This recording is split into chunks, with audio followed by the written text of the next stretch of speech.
Hey guys, it's me, Mr. 250, and welcome back to 999. We're back here in the kitchen, right after dealing with that situation in the freezer, and the only real thing that we got out of that was that we learned a little bit about the ice that freezes at 96 degrees, and we got a chunk of meat with a piece of paper, which you can see at the bottom left down there. And my thought would be... Let's see, where's that grill? If I can find it, hold on. My thought would be, there it is. My thought would be that we would want to throw the food on the grill to defrost it. So we're gonna give that a shot and see if it does anything. Guess I'll put this meat on the grill. Hey, what are you doing? What are you going to do if the paper burns? That was a little thing that I had a thought about. Come on, it'll be fine. I mean, it's not like it's gonna burn right away, right? We just gotta keep an eye on it, and the paper will be fine. Well, they can argue all they want. I'm gonna keep an eye on this pork. Cool, looks like it's about time. I'm gonna try taking the paper out. Jumpy, be careful. Sweet of her to care, but I know what I'm... Ow! See? I told you. Hey, what the heck are you doing? Hurry up and take the paper out. It's not coming out. This thing's frozen stiff. I can't get it out. So, are we gonna have to cut the meat? Yeah, looks that way. Alright, well, let's take a knife then. Alright, now that I've sharpened the knife. Yes, I cut the pork. Good job. Awesome, Junpei. Now we can cut out the paper. C plus 10 plus F. Let's search that and see what they say. Do you think it's some kind of code? Dang it, they're just screwing around. Junpei, do you know what C and F stands for? I can't say I particularly do.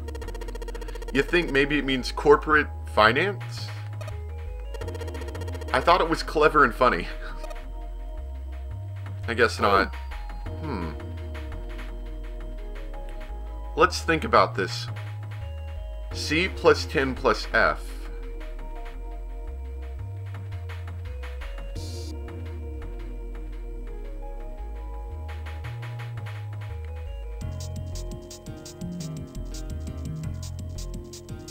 Well, there's a C on here, but that kind of means clear, though, and there isn't an F, so I'm not quite sure what that means. Let's just apply it and see if they say anything. This is probably what you're supposed to use to enter the password.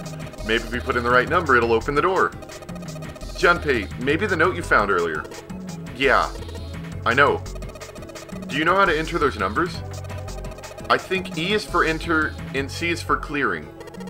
So basically when I'm ready to submit my answer, I press E. So if I screw up, just press C, right? Lotus nodded. Alright, let's give it a shot.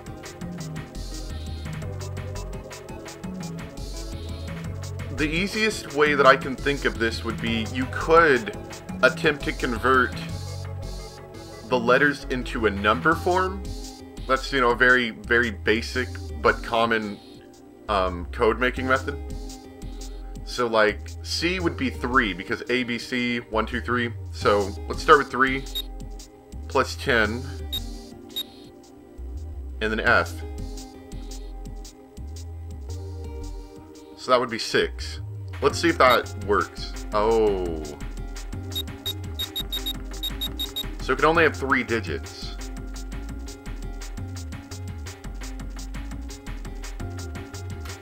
That kind of throws my theory out, unless we're supposed to take 3, add it to 10 to make 13, then add 6 to that to make 19. Let's just try that. That sounded like a no. Dang it, it didn't work. Do you think the note we found on the pork wasn't a hint? C plus 10 plus F. There aren't any letters on the input device. Maybe if we can find a way to convert the letters to numbers, which I tried, but there isn't enough digits, so I'm adding it incorrectly somehow. Oh, yeah, the voucher we found next to the plates had some letters on it, didn't it? Maybe they've got something to do with it. That voucher next to the plates? Let's take a look. A voucher, and that's kind of annoying because it's kind of behind my item thing, but a voucher, it says appetizer 9, meat dish 10, soup A, seafood dish F. Let me look at that one more time. So our code is C plus 10 plus F. Maybe, let's try this, because Lotus was talking about how these different plates were used for different things. I'm wondering if these plates are actually part of the puzzle.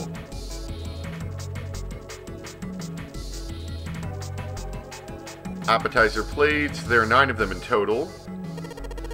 1, 2, 3, there's 10 of them. If you flip these over, they look like hats. The middle is super deep for a plate. They're soup plates. They're made that way so that the soup doesn't spill. If we ever get out of here, you should treat yourself to a nice dinner out. What makes you think a poor college student has the money to do something like that? I know what he's talking about. There's a voucher at the end of the counter. I knew it. It had something to do with it. This voucher doesn't match the number of plates on the table. It says appetizer 9, meat dish 10, soup A, seafood dish F.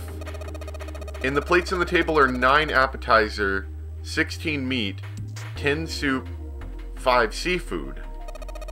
Maybe they're using hexadecimal here. And hexadecimal is... it's a number system that goes 8, 9, A, B, C, D, E, F, 10, 11. I'm not familiar with that system. You're familiar with base 10, right? That's the normal system of numbers. The base 10 equivalents for hexadecimal numbers would go like this. A equals 10, B equals 11. Okay. So it's 1, 2, 3, 4, 5, 6, 7, 8, 9, 10, A, B, C, D, E, F, and so on. And 10 equals 16. Okay, that's a little confusing. The 10 becomes 16 in base 10. I know it sounds strange, but you can think of it as just 6 letters added on to the normal number system after 9.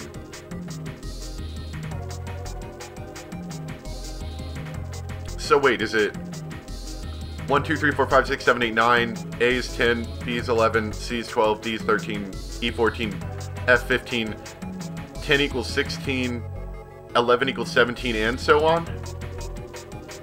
That's a little weird. Let me take a moment to write that down. Be right back. Okay, so that's a little odd, but I've written it down, and I'll put it on the screen as some sort of note. It's a lot of information, so I might have to be a little creative up there. But anyway, let's keep going. I think I get it. Okay, so let's see. There are 9 plates for appetizers, and the code was, I forgot to write down the code. It was C plus 10 plus F, I believe. Yeah. 9 appetizers. 9 is 9 even in hexadecimal and decimal. And I think that's correct because what the note said, I have to look at it again. Keep in mind, the notes that you're seeing on the screen, I don't actually know right now. I've had to add them in after editing, so don't call me an idiot if I can't remember what's on the screen. Hexadecimal. I wonder if it's some kind of hint. Yeah, maybe. Junpei, do you remember what I told you about it? Yeah, I know, you just told me. Yes, of course I do. Alright then, here's a little quiz for you. What would 9 plus F be in base 10? Well, according to my note over here, F is 15 and 9 is 9. So that would be 24. Well, F equals 15, so it'd be 9 plus 15, which would be 24, right? That's right. Good job, you're a fast learner. Okay. Let me see the thing again. Yep, I understand. And once you hit 16, it's 10. Okay.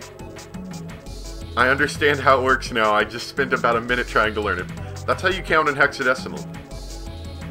Can I see what... I want to see what the voucher says. No, not a serving table.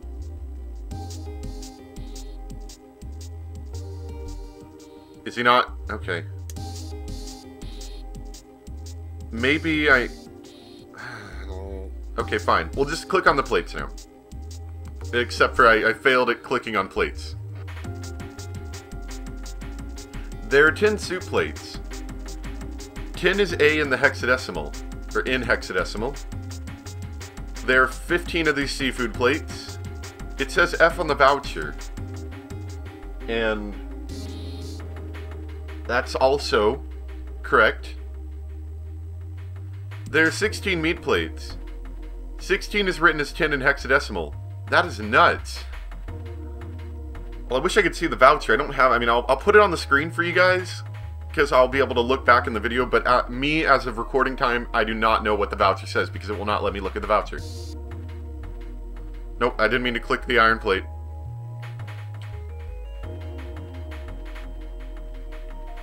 It seems a lot like this would be... It seems a lot like this would be... This is probably what you're supposed to enter the password. Maybe if we put in the right number, it'll open the oven door. So let me think. Yeah, I understand how to enter the numbers. Let me think. I almost think that our note might be somehow related to the plates, but I don't know how exactly to relate it to the plates. I mean, how to relate it to this, so I don't think it's related to this. And I'm a little bit stumped, to tell you the truth. Let me back out of this. Let me back out of this.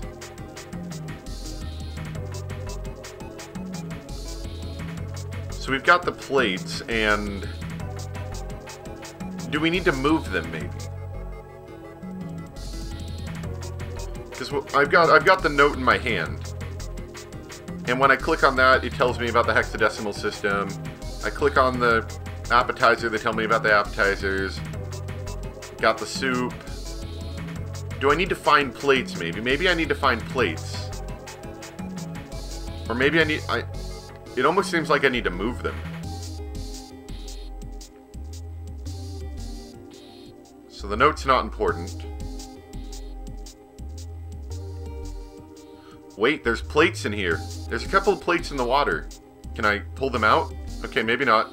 Maybe I need to pull the plates from the counter over here. Maybe this table is for preparing food. There are plates everywhere. It won't let me pick up the plates. Okay.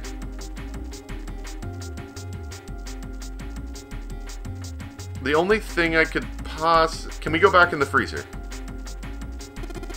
Hey, Junpei, where do you think you're going? Oh, I was just thinking I'd check and see if we missed anything in the freezer. Why would we have missed anything? We searched that whole place. We put our lives on the line, man. Yeah, I guess you're right. I don't need to go back there. Oh, partition, cool.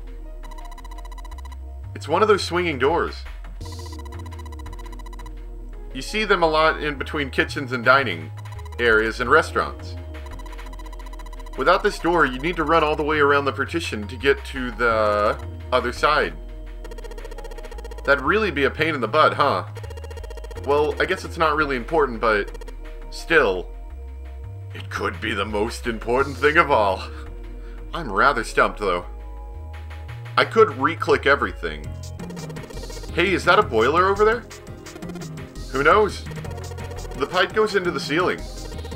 Maybe, just maybe, we can climb into that pipe and get out of here. Jumpy, what's your preoccupation with climbing in pipes? Idiot. How the heck are you supposed to get into a pipe that size? Well, at least you kind of got my joke. That makes me kind of happy. There's a pot on top of the stove. If there are some ingredients around here, I could cook something for us. That sounds delicious. Lotus, you can actually cook? Who the heck do you think I am? You better believe I know how to boil hot water and put in my instant ramen noodles. and I can boil eggs too. That's not exactly cooking. It's a step, but it's not cooking. Okay, back again. So, I was kind of being a little bit of an idiot. It said C plus 10 plus F, and I was counting 10 as 10. But if everything's in hexadecimal, 10 would actually be 16. Which, if we add that to our list of numbers, is actually 43. So I was on the right track, I just forgot to convert the 10 to hexadecimal because I forgot that everything was in hexadecimal. So we should put in 43, that should give us the right answer. And I apologize for my lack of thinking skills. Open! Yes! Sounds like metal is falling. Well, I guess that went well. Yeah! The door opened! Good job, Jumpy! And what do we have in here? A Saturn keycard. Yum. And I'm assuming that's going to be the card that lets me get out. Yes! I think it's unlocked now. You did it, Jumpy. Let's get out of here. Yes, let's go. Look at that high-definition door opening. You found it, and it only took us, like, 3 episodes or something? I'm sure you could speedrun through that very quickly if you just had mildly, thoughtful processes. They stepped out of the kitchen and into a hallway that looked rather familiar. A metal grate stretched from wall to wall. Beyond it were 2 elevators and the entrance to the kitchen. They had entered the kitchen from one door and had come out the other. That meant their map of the ship's interior was accurate. They laid the map out in front of them and began to discuss their next step. There were 4 possible routes. A, B, C, and D. It looks like D would be the closest way out. Although, yeah, it looks like D is the closest way out. Like, out of the side of the ship, though I don't know if that's an exit, perhaps? A and B would also do that. C gets you farther down the ship. First, A and B. A and B both seem to connect to an L-shaped room. However, the 2 doors that led to the room were both locked and could not be opened. Okay, so I guess we're not going that way. Next was Route C. Or Route. This goes all the way out, all the way to the main staircase. That means it's door 5. One of the numbered doors. Wait. So does that mean that this is that the other team had come through here, or at the very least, they could have come through here? Then do you think we would meet up with the other 4 after this hallway? No, I don't think we will. Why not? Look. There, by the stairs. See how the gate is opened?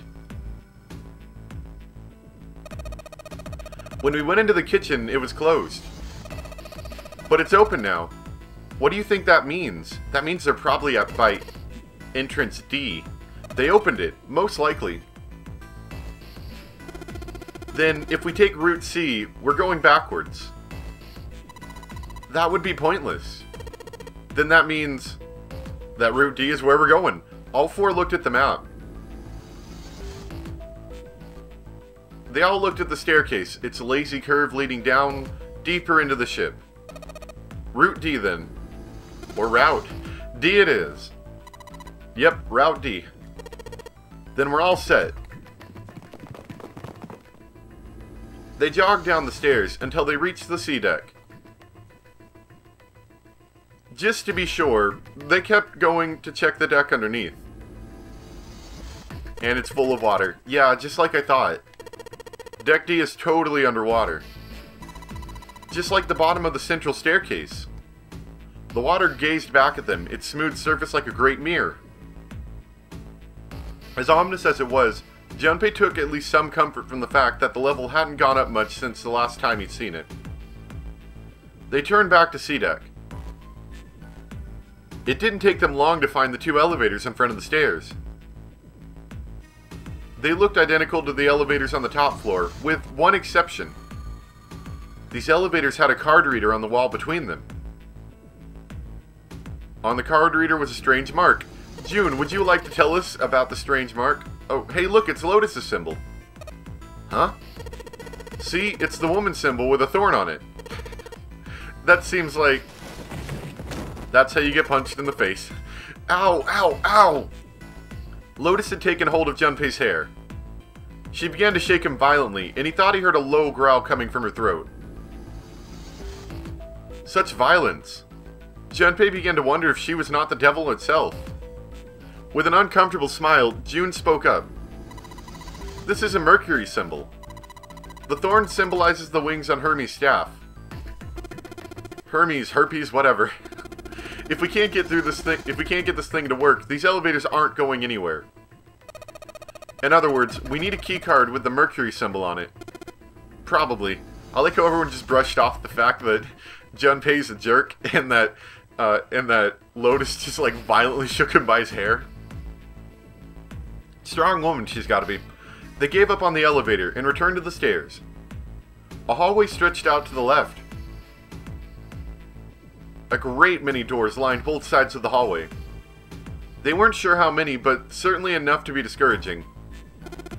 Dang it, if we try to search all of these, the sun's gonna go down before we've done half of them. Or come up, perhaps, because it's nighttime, we're assuming. I think the sun has already set. I have a feeling this ship is the only thing that's going to be going down anytime soon. Yeah, great joke, June. Or Junpei. That's even worse. Well, we can come back to this hallway later. Let's check the hallway on the other side, shall we? Frustration and fear building, they walked back to the stairs. To the right was a small hallway. Quickly, they headed into it. With a whole lot less doors. It was approximately the same size as the alcove in front of the stairs. The hallway led towards the stern, and at its end was a set of double doors. Let's open it. Junpei nodded and grabbed the one closest to him. I'm sure it's locked. He gave it a small tug and felt it move, or maybe not. It was unlocked. Thrilled to have found an unlocked door, he threw it open. And what's inside? Junpei didn't know what to make of what he saw. Some morgue? Wow. And there's more doors. He simply stood, unable to speak. The others simply stared, open-mouthed. After a few long moments, Santa managed to speak. Oh, what the heck is this? A massive room stretched out in front of them, more a cavern than a room. Its vastness was oppressive, and it bore down on the four companions.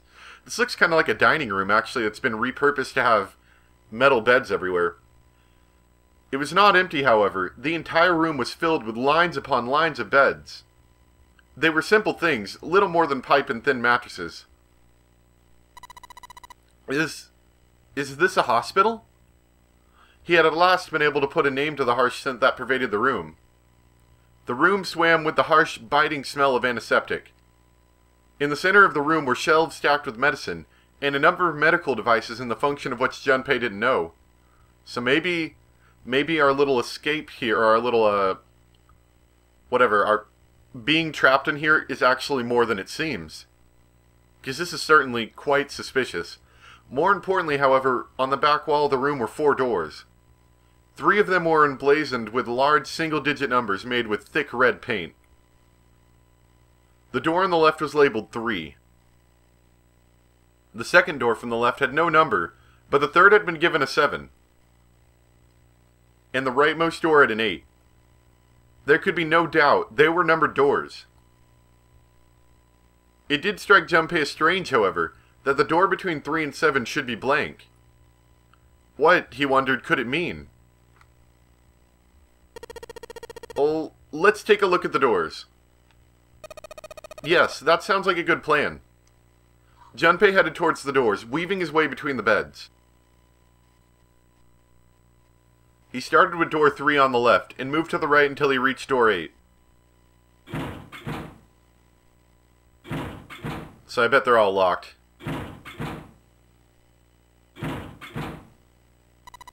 It's no use. Well, of course. If it was that easy to open these doors, what would be the point of the nonary game? We have to activate the red, or the numbered doors won't... Wait a minute. What's wrong? Look, the display on the red. There's nothing on it. Huh? Don't you remember? The red at the central staircase. If no one was inside, it said vacant. Which indeed it did. Oh yeah, you're right. But this one says nothing. There's nothing on it. Right? I wonder if it's broken. Only one way to find out.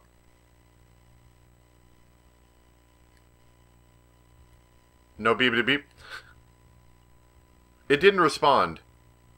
All four took turns placing their hands over the red, but it refused to respond. They pulled at the lever, and still, it did nothing. As they soon discovered, it wasn't only the red for door 8 that was behaving strangely. The red on door 7 also refused to respond. And door 3 was similarly silent. None of them would open. What did it mean? Ha, I knew it. They're broken. Zero sure sucks at maintenance. No, that's impossible. You really think Zero, who prepared all of this, would make such a stupid, simple mistake? Maybe, but that doesn't explain why this thing ain't working. It was at that moment that they heard a voice from behind them. I believe the bottom of the device has been removed. They spun around to see... Hey there, Snake. Snake! But it was more than just Snake. Ace, Clover, and Seven quickly filed into the room as well. So that's good, they're all alive. I was worried that, just another wild, out there theory. But I was worried that maybe one of them might have been a bad guy, and maybe they were going to come back with a little less people. Although they were glad to see one another, it wasn't terribly surprising that they had. If it had been the other party who'd opened the gate in front of the kitchen, it wasn't unreasonable that they'd bump into one another eventually. The rest of Snake's team, however, did look rather surprised. How did you guys... How did you end up here? After a moment of silence and surprise, everyone suddenly began to talk, desperate to exchange information. They talked about the rooms they'd been through, and how they ended up in the same place. Of course, none of it was very useful information, but that hardly mattered. They were happy to simply see one another again. Although the level of cheer varied greatly from person to person, each one of them was wearing some manner of smile. Almost as though they had already forgotten about the death of the ninth man. I'll be back in just a moment. Sorry. Okay, back again. Sorry about that. Somebody came over, I needed to help them out. But I'm back again. And we're going to continue from here. I know they're talking about the ninth man and how they've almost seemed to have forgotten about him. So that's where we left off at. I know you guys just came back from that, but I want to know where I'm at. No, thought Junpei, perhaps that wasn't it. Perhaps thought of his deaths were more like what drove them to smile at one another. Not in a morbid or hateful way, no. The ninth man had died. But they were still alive, and that was something to be happy about. A sort of simple, uncomplicated joy, Junpei thought, and the joy of being alive. Still alive. He felt sorry for the ninth man, but more than anything, Junpei was just happy to be alive.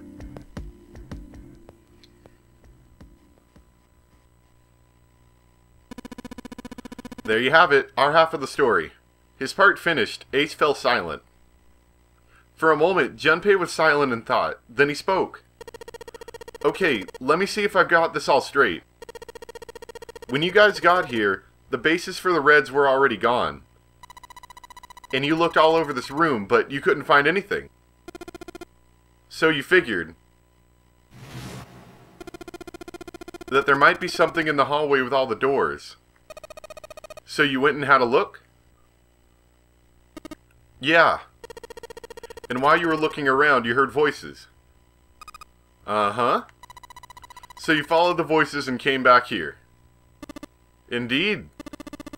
And that was how we found you. Junpei examined the three reds again, just in case. On the bottom of each was a long, thin gap.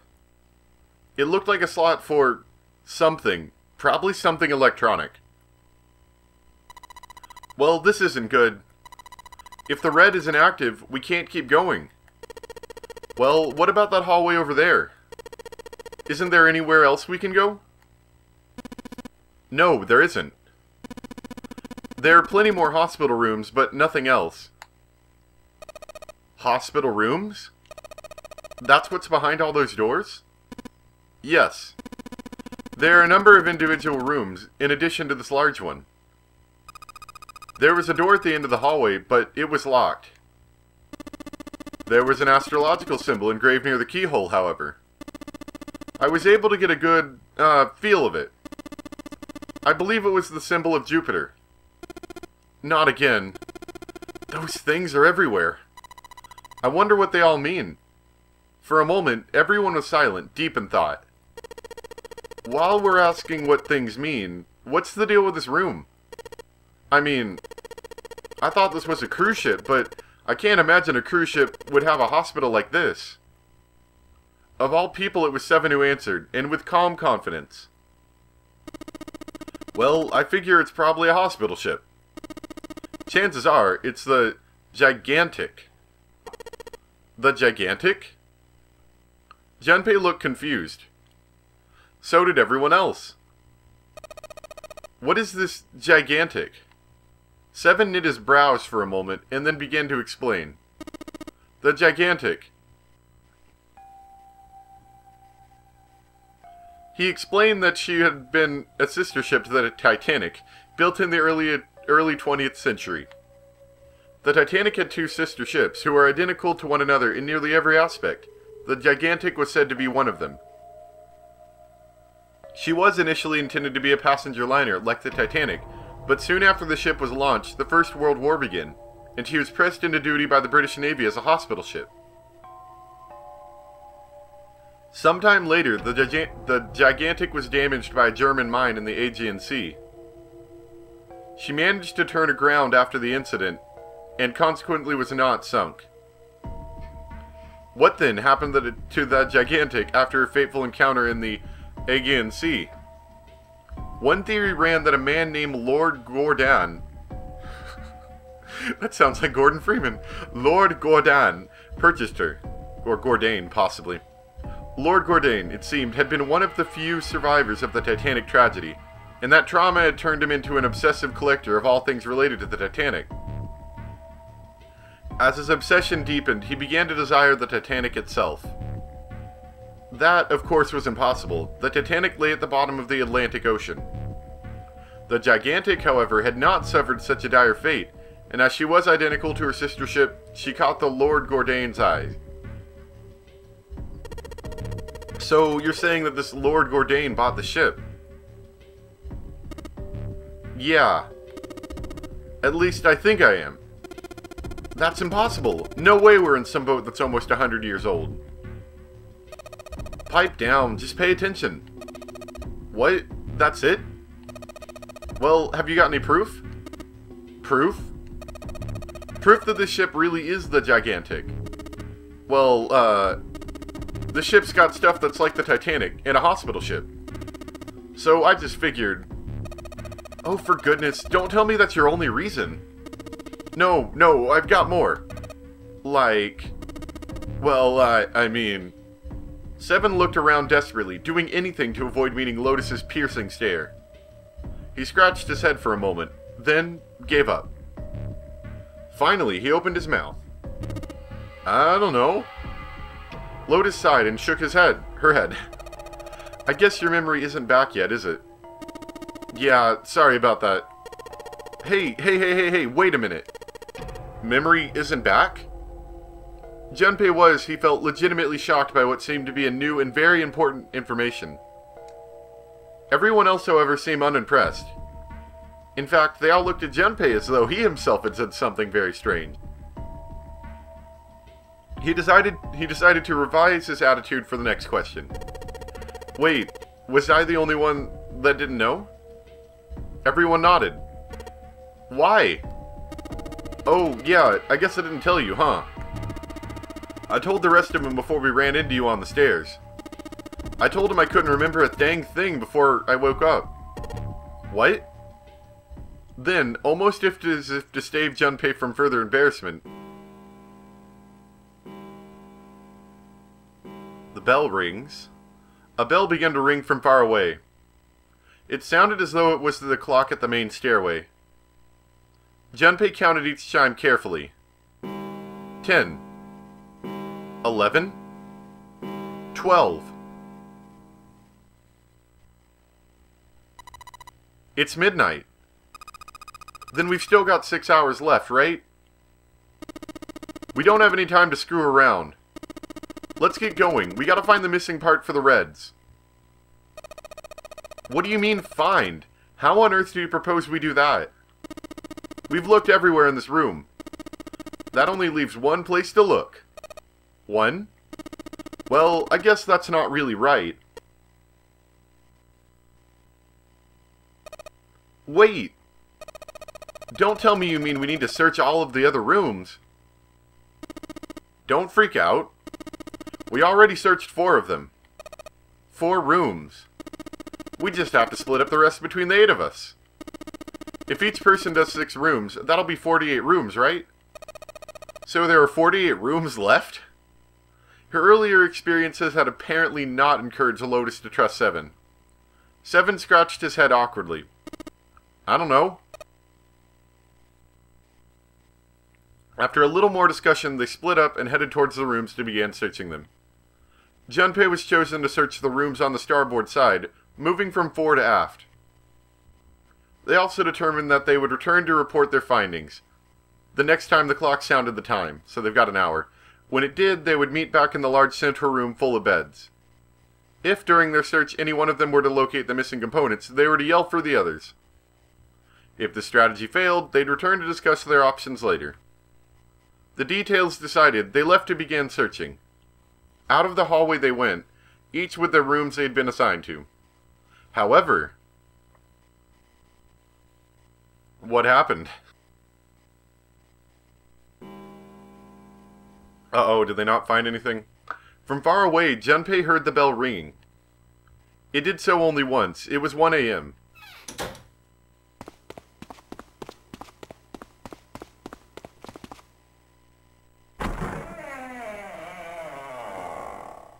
I hope somebody found something. He jogged through the entrance of the large hospital room to find 6 of the others already there. Ace, Santa, Clover, June, Seven, and Lotus. They had gathered in front of the door number 8. Or, perhaps to be accurate, they had gathered in front of the red next to the door number 8. Had one of them found the missing piece? What happened, guys? It was June who answered him. Jumpy, look! She was pointing at the red. He pushed through the others until he stood in front of it. And it's vacant. Immediately, he knew what she had meant. The display on the front of the red read vacant. Junpei sighed. Come on, guys, who was it? I thought we were supposed to yell if we found it. Well, Junpei wondered why she was hesitating.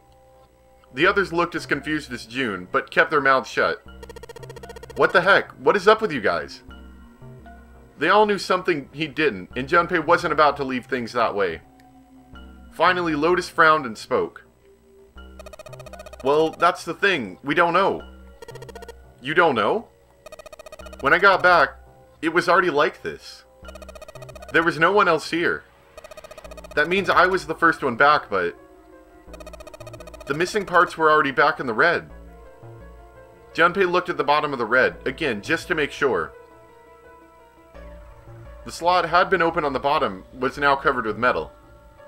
Clearly, whatever had been missing had been returned. What about the other 2? They're the same. Junpei quickly examined the other boxes. Are they all back in? Satisfied that they were also repaired, but still very confused, he returned to the others. Alright, I just want to be sure here. Nobody has any idea what the heck happened here, right? Ace and June nodded silently. Seven raised his hands as if to say, not me, and Santa just shrugged. Only Clover lowered her head and did nothing. Huh? Wait a minute. That was when he noticed. Where's Snake? Junpei swept his eyes across the room a second time, but Snake was nowhere to be seen. Does this mean that he found them?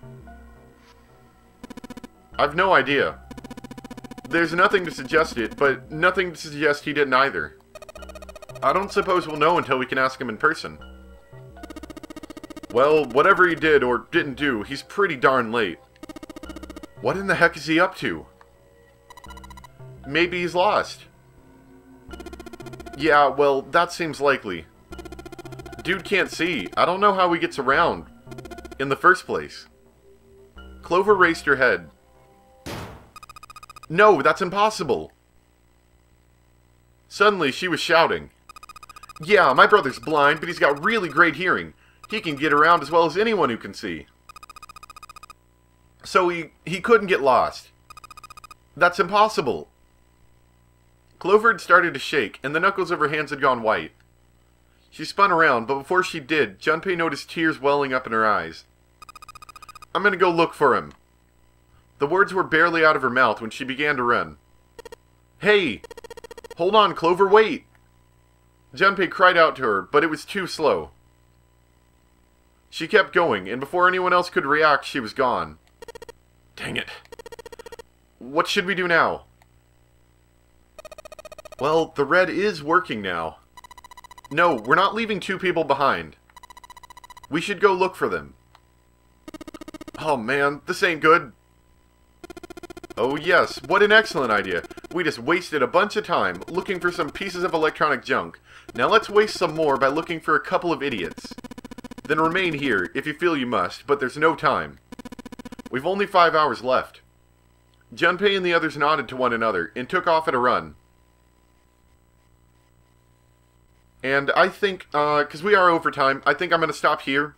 I know this is a little odd of a place to stop, but we're going to stop here for now, just because I don't see a stopping point anytime soonish. I'm worried something might start up soon. Maybe, I don't know. But we're going to stop here at this little, dark spot. Sorry. But we will continue from here next time. Thanks for watching. And hopefully we can figure out the mystery of the doors and maybe what's up with this hospital ship. Or what we assume might be a hospital ship just due to the amount of beds. Anyway, thanks for watching and I'll see you next time. Bye!